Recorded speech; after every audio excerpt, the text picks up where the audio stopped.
Welcome back, you guys. Today we're talking about checklists. Well, not just checklists like this, but procedures in general. You know, when you're flying a helicopter, I think something that's very incredibly important is the use of procedures or checklists, whether you're in flight or prior to flight or after your flight, or even doing things like your pre-flight or fueling up the helicopter. I'm just going to give you a couple examples of different ones that I use. Some are industry standard, some are specific.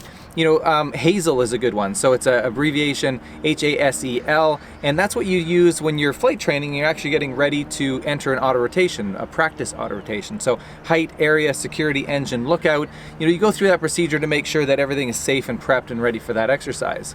Or rotor motor airspeed trim is something that you use, you know, on the way down in your practice auto rotation or even in a real auto rotation to make sure you're checking the vitals of the aircraft so that you know the important things for that auto rotation. Or mayday, mayday, mayday, warn passengers, check for cause and cure and fuel and electrics off. That would be something as well for a forced approach. So, you know, if you're going into a real emergency and you need to actually, declare that emergency and communicate with the passengers that are on board the aircraft and then prep the aircraft to see if you can either restart it and fly the aircraft to the ground or continue flight, or if you need to actually prep for potentially a crash landing if the auto rotation doesn't go so well.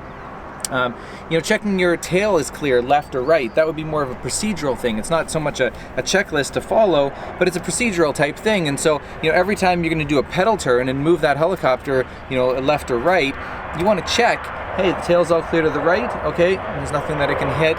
We can turn to the left, and you know that's a procedure that we use.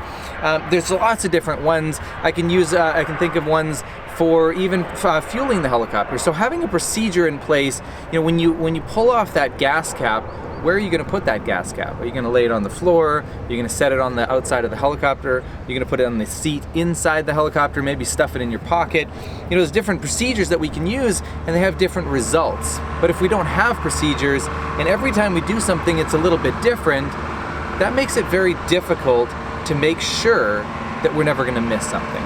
You know, if I use the fuel cap as a good example because it's a simple one, it's easy to understand. You know, there's places that I would feel comfortable putting that fuel cap, and there's places that I wouldn't feel comfortable putting it. You know, outside the aircraft is never a good idea. If you set it on the ground, it can be forgotten there. If you set it on the aircraft, it can also be forgotten there. And if you go fly away, and now that fuel cap is actually sitting in a berry field, you know, next to the hangar somewhere, and you have no idea where it is, that's not going to be a very good day. But if that fuel cap is put inside the aircraft, then worst case scenario, it's forgotten. At least you know that where it is. It's with the helicopter. Or if it's in your pocket, you know, the pilot's pocket, and you know that you're going to be the one flying, then obviously same thing as well. But also having a procedure of a last walk around before you hop in the helicopter and you actually fly that aircraft.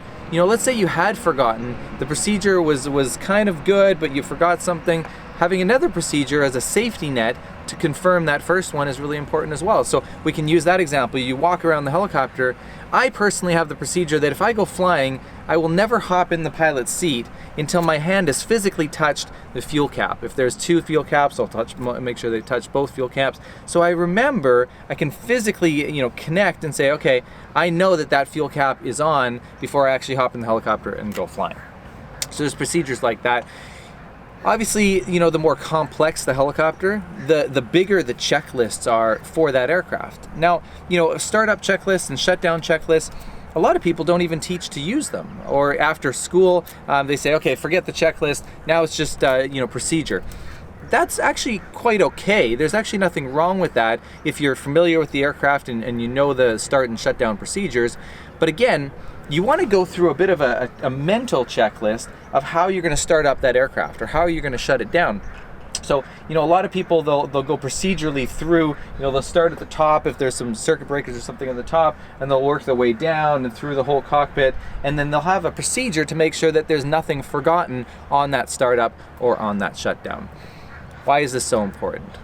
Because when you're flying in a 4D environment, the consequences are very strong. They're very dire consequences. If you make a mistake, you know, you're taking your own life and the life of the people that are in your aircraft into account in your own hands. And so I think it's really important that we have those procedures so that we don't miss those little details. Because all it takes, you know, I hate to go down the worst case scenario kind of path, but all it takes is for you to forget one time that your tail, you know, that you're going to check your tail before you do a pedal turn. And you go ahead and do that pedal turn that one time that you forgot to check it, but there happens to be a bush there.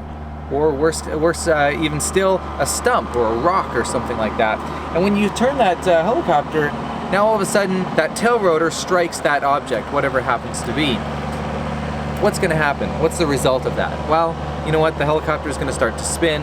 Depending on how the pilot reacts, they might overreact or underreact. They might do the wrong thing, and you'll end up probably rolling that helicopter over. And you never know. It could end very, very badly. And that's just one simple little thing where you think to yourself, yeah, you know, it's not that big of a deal. I'm familiar with my surroundings. I know what's around me. But you forgot about that one little thing that was sitting there, right? So to finalize, I think procedures are incredibly important, and I think you guys could probably leave a whole list of comments of the procedures that you guys use on a regular basis that you find extremely valuable. It'd be great to hear all those as well. So, you know, it doesn't really matter, you know, where you've trained, what country you've trained in, whatever. I think it's universal that we need to be focusing on the procedures that we use, making sure that we're not forgetting about them, because I think in the end, that's what's going to ultimately improve the safety. So I hope you guys enjoyed this video. If you did, share it with somebody that you think would find it interesting as well. We're going to talk to you guys later. See ya.